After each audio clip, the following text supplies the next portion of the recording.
Hi, I'm Tom Durkin within the walls of the National Museum of Racing and Hall of Fame. I can't help but think that there's a common thread that runs through all the people that are enshrined and celebrated here. People that devoted their entire lives to the sport of thoroughbred racing. This feature details a select group of people that share that very same passion, perhaps because they were born into the sport. We begin with a father-son relationship. Scott Hazelton and his dad, Richard, a former jockey and a superstar trainer. I think my relationships really are what I bring to the viewer more than anything. The connections, the comfortableness that, horsemen, jockeys, owners, and having my father be who he is and so respected in this sport. I mean, it's just, you find that instant connection. The King, Richard the King.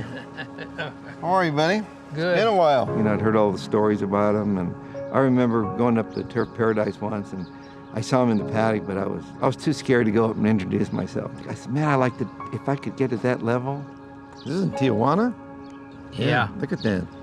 Hippodrome de Tijuana. 1945. This is Pierce, Dale Dew, Charlie Coik. He was leading rider in 1945 at Agua Caliente, racing against some of the all-time greats. He then transitioned into training horses. He was Turf Paradise. He was Sportsman's Park. He was Arlington Park. I mean, that was him.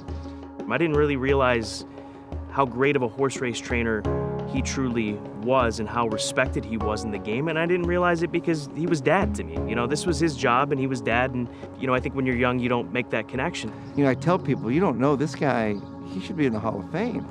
He's up here to me. He's a better horseman than I'll ever be. I am so lucky that everywhere that I go, it doesn't matter where I go, and it doesn't matter if it's in the US, I know somebody, and I know somebody that knew my father from back in the day, or somebody that knew me when I was a child, and instantly you have that connection. Hanging out with my family. That's what I do for a job. What do? I hang out with my family at the racetrack. We might have all different last names, but this is one big family with the last name being horse racing. If you want, that's our surname, horse racing. That brings us all together. Richard the King's visit to Bob Baffert's barn was the final time he would enjoy a day at the races. Just 3 weeks after this shoot, Scott's father passed away at the age of 88. She was born and bred into the game. She worked hands-on in the game. She married into the game. And now Katyn broadcasts the game. I was definitely bred for the sport. I have racing on both sides of my family. My father, Ray Metzler, was a longtime trainer and operated a horse van company and was always involved in horse racing in some respect. My grandfather, Ted Atkinson, was a Hall of Fame jockey who came from very humble beginnings, worked his way up as an exercise rider and then a jockey, and was the first jockey to win $1 million in earnings. He was a leading jockey in the nation. He won 2/3 of the Triple Crown. Really, he was a rock star of his era. The Katyn family, which is my mother's side of the family, is displayed here in the Museum of the Horse, describing Frank Katyn, my great-great-grandfather, and his sons Will and Sam and his whole family, their contributions to Russian harness racing. The punch bowl was a gift from the Russian sportsmen and horsemen. They commissioned a gift. They went to Fabergé, the very famous designer at the time. It's sterling silver. It's got a punch bowl, a tray that's inscribed, as well as the cups surrounding and the ladle.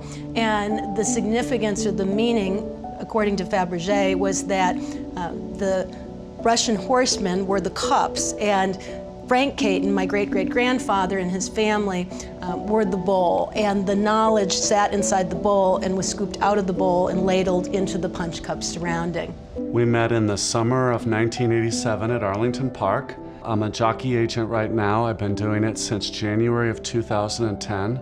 It was funny that it took the racetrack to get together and to actually get to know each other. He definitely helps me more than I am able to help him. I can ask for a lot of phone numbers. I really believe my history, as well as my experiences with my dad, galloping horses, being married to a jockey agent and an official, all the time I spent with my grandfather, every bit of it has helped prepare me for what I do every day on the air. I think I can explain things when they happen a little better than most because of my experiences. The Jim McKay Award is given by the National Turf Writers and Broadcasters, and it's the only award of that type that honors broadcaster for lifetime achievement. It was a big and pleasant surprise to find out that I had won.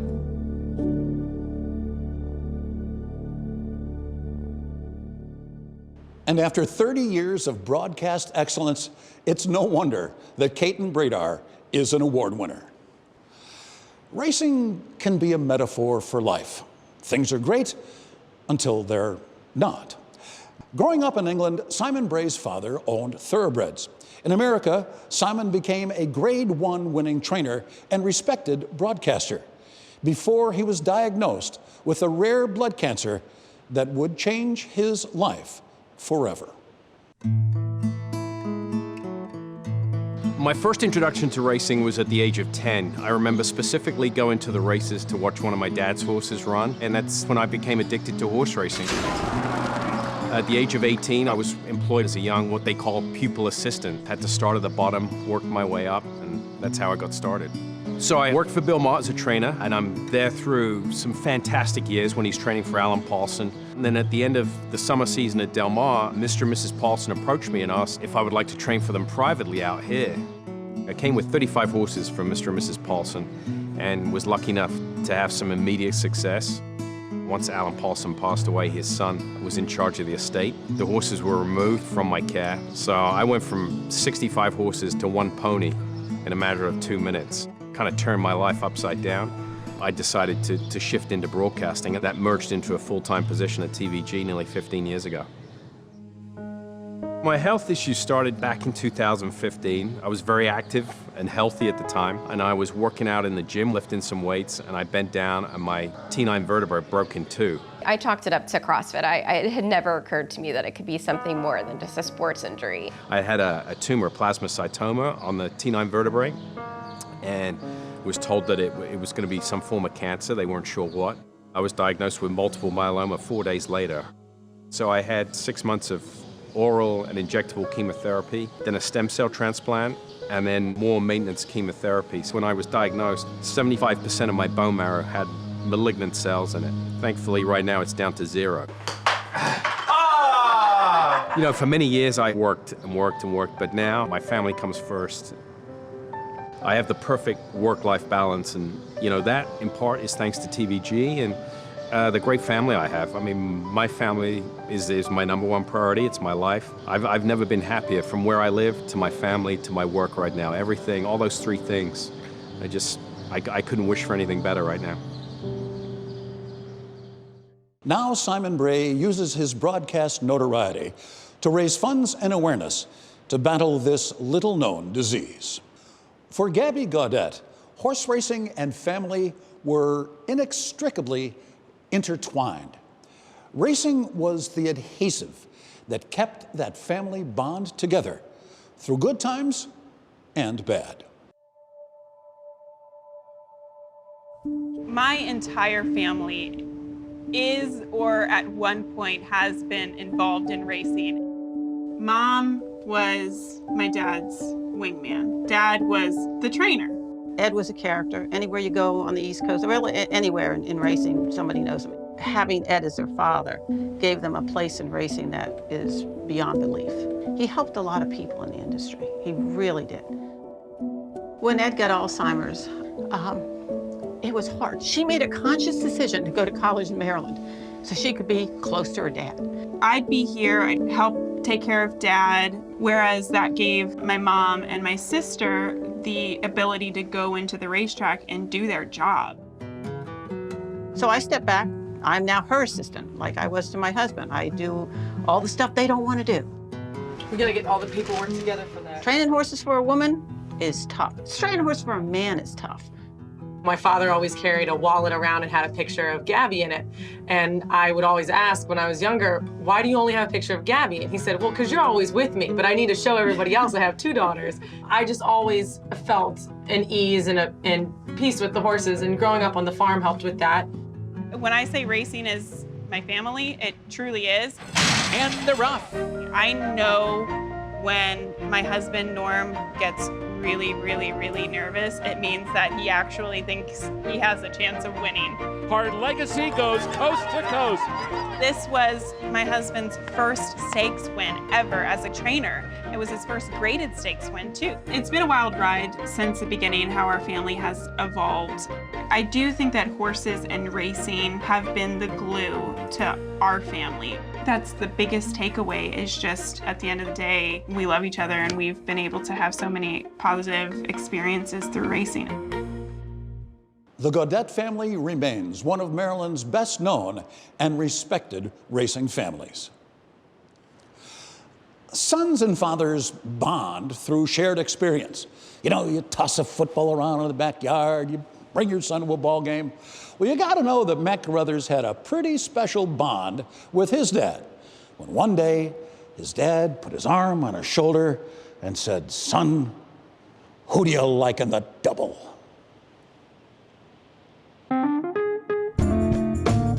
My dad was a pretty serious gambler. He gambled on all sports, but the track was clearly his favor. He thought that was the one game that you could win. They're betting the horses we like. I don't know if 3-1 is fair on Moody Jim. He was probably considered one of the elite pick 6 players in the country, I would say, in the decade of the 80s. There's no heavy favorite. The 7-2. He's getting up close to 4-1. If the 4-1, I play him. If the 4 wins. My dad would go and get a couple racing forms.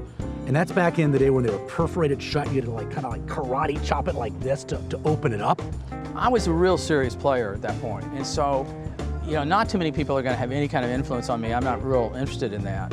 But Matthew would have some insights that I might, I wouldn't tell him, of course, that I might recheck a horse or something if he liked it. And it was so cool for me because we'd agree on a lot of the races. Why?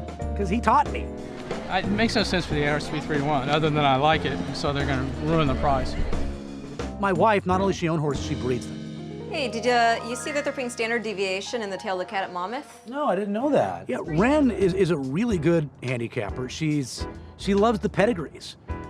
Dinner conversations are basically, well, why did you play your ticket the way you played it? If you're going to go so deep on your pick 4, you might as well have used the last 2 horses instead of leaving them out. The prep work for the day was fun then, and it's still the most enjoyable part about the racing to me now. It's confidence. You can't win if you can't lose. If you don't know how to lose, you're sunk. A lot of people go to the track and say, I've got $30 to lose today. Just as well kiss it goodbye right then, because they ain't gonna win. So you gotta know that you're gonna win. Oh, I'm gonna win a couple thousand today. That's I'm going to. Just great memories for me, learning this game, which I've loved my entire life, with my father, who I'm still really close to, who also happened to be one of the better horse players in the country. Matt Carruthers was the first racing analyst to appear on TVG when it launched in 1999. Now, in racing, passion seems to be something that is passed on genetically. Now, in the case of Brittany Urton, she is a reporter who must remain dispassionate and unbiased. But, as you're about to see, sometimes the genes just toss dispassionate and unbiased completely out the window. Both of my grandfathers were involved in horse racing. One was a trainer, the other was an owner and a breeder. Well, my father has been a horse trainer for over 35 years, so I've pretty much spent my life at the racetrack. Probably the earliest memories I have is just sharing it with my family. Most dads can't have their kids in the same business they're in and get to spend as much time as we spend together. And we talk about my horses all the time. She's got a really good mind. As a reporter, I'm supposed to be completely unbiased. As soon as the gates open and my dad has a horse in the race, all bets are off. They're off in the Charles Whittingham. I'm usually the loudest one in the group. Come on, Ashley! Ashley Love Sugar is called on now in the pink blinker. I tend to go overboard. Come on, Ashley! Come on, boy! Come on, Ashley! Ashley Love Sugar on the outside. Get up, boy! Get up! Marky's water erupting! And Marky's water mows them all down with plenty in the tank. I'm so damn proud of him. Did he finish third? I hate that you got that on camera. Her passion is just so amazing. I'll even have her do work for me. Hey, go check out and see who's plans on running in this race. And she has a big insight on it. He never had a boy, so I've learned about sports from him. Reese is such a great rider for him. Yes, he's just a good turf rider. I wouldn't be here without horse racing. My parents actually met at the mall next to Santa Anita. He's beautiful. I mean, he almost made it there. I gotta wait till the spoils, right? I was asked on Twitter today how Giant's doing. I love this sport and I love covering it. I love sharing the stories from people involved because I know the work that goes into it. So horse racing, whether it be through my family or whether it be on air, will always be a strong part of my life. As busy as she is in her television career, Brittany calls her dad once or twice a day to keep up on all the horses in the barn and bounce ideas off each other. Racing seemed a logical choice for Mike Joyce. After all, his father was the president and CEO of Arlington Park. But life does exist outside of racing. Like the time you have to decide, is this the girl for me? Well, that moment came when Mike and his then girlfriend shared their very first pick four. As opposed to my colleagues who are trainers or the children of jockeys or they come from the horseman side, my dad was an executive. My dad ran racetracks and owned racetracks. And I've always had that to color my perspective. The Arlington Million was my dad's brainchild. The international appeal was something that had basically been unheard of at the time, but they knew for this to be a success, they had to pull horses over from Europe. They had $1 million purse, half of which was already paid for by a title sponsor, which was Budweiser. So it was the Budweiser Arlington Million. And they also had an hour special on NBC Sports. My first memories of racing all revolve around Arlington Park. I grew up at that racetrack. It was the center of my racing world, and I didn't really know much about racing outside of Chicago. You know, I was born into the sport, and I kind of took racing for granted. It was never what I wanted to do when I was younger. I just always worked at the racetrack. It was the first job I had. It was the first sporting event I went to. It was where my family was. My wife started working at TVG. She started as a production assistant, which is how I started at TVG just a long time ago. My dear wife gave birth 3 weeks ago. He's my third. I have 2 children from a previous marriage, and I have a 13-year gap between kids. So for me, I have like a totally different perspective that I did the first time. It's a lot of fun, but man, 13-year layoff, you forget some stuff. Whew, you forget some stuff. I'll tell you, the moment I knew I was gonna marry her, we had been dating and it hadn't been that long. Yeah, I think we were like, maybe we had been dating for like 3 to 4 months maybe. So we sat on the phone and basically handicapped the races together and made a ticket. But that's when I knew I needed to marry her, because that's just not something you find every day. I know there's couples that have met while working at TVG, but not where both parties actually worked for TVG. So I think we're the first TVG baby. So I was born into the sport, he was born into the ADW. You could walk into a Major League Baseball stadium, an NFL stadium, a hockey arena, a basketball arena, and none of that comes close to the feeling that I get when I walk into a racetrack. There's just absolutely nothing like it in the entire world. Mike Joyce is a lucky guy, whether he cashes a ticket or not, because he's able to share a passion for the game with his family. Racetrackers don't have a weekend in the sense that we do. On the weekend, that's when we'll go to weddings, we'll pick up the dry cleaning, rake the leaves. But for racetrackers, that stuff is done on their off day, the dark day. Now, you know you are born into a racing family when your parents, like Christina Blacker's, schedule your very birth on the dark day. I guess you could say I was born into racing. My dad was a jockey, and I was actually born on a Tuesday. It was a scheduled C-section baby because there was no racing that day. And everything that I look back on involved this place, these animals, and how it's brought us all together. Yeah, this is the first time I've been in here in 20 years. I found some old Oh, photographs. really? Oh my gosh. I obviously wasn't on the lead. After my dad finished riding, he decided to become a horse trainer, and I went with him every morning. You're always horse crazy. I think I was on a horse before I could walk. Probably. I mean, one day I was sent out for TVG, and I had the task of interviewing an assistant trainer, and I remember the second he walked down the shed row. I'd seen you the year before when I went up and was like, oh, hi, and you walked away. I was like, oh. We got married in July of 2012. I think if you're going to really live this, you both have to believe in it. Horse racing is not just a job. Horse racing really is a way of life. Hello, everyone. Welcome to Trackside Live. I'm your host, Christina Black. So Dan and I now have 3 little girls, and my girls love coming to the racetrack. Hi! Come sit by Mom. I want to show you something. Do you see that little girl? Mama, one day can I go on a pony? But not today because I'm at the racetrack. The purity of horse racing is something that really attracts me to it because so many things have to come together. You have to be lucky. No amount of money can buy a trip to the winner's circle. You don't know where that horse is going to come from. When you cheer for your racehorse, it's this joy and exhilaration. And as that horse comes down the stretch, in that second, all of those people are together. You don't often find anything that brings people together in that way. All of the wonderful things in my life, I wouldn't have any of them without horse racing.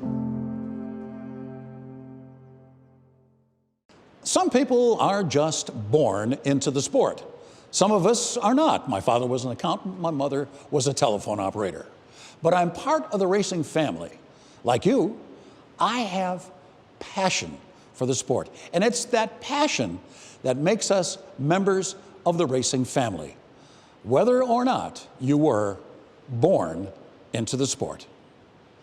Thanks for watching. I'm Tom Durkin.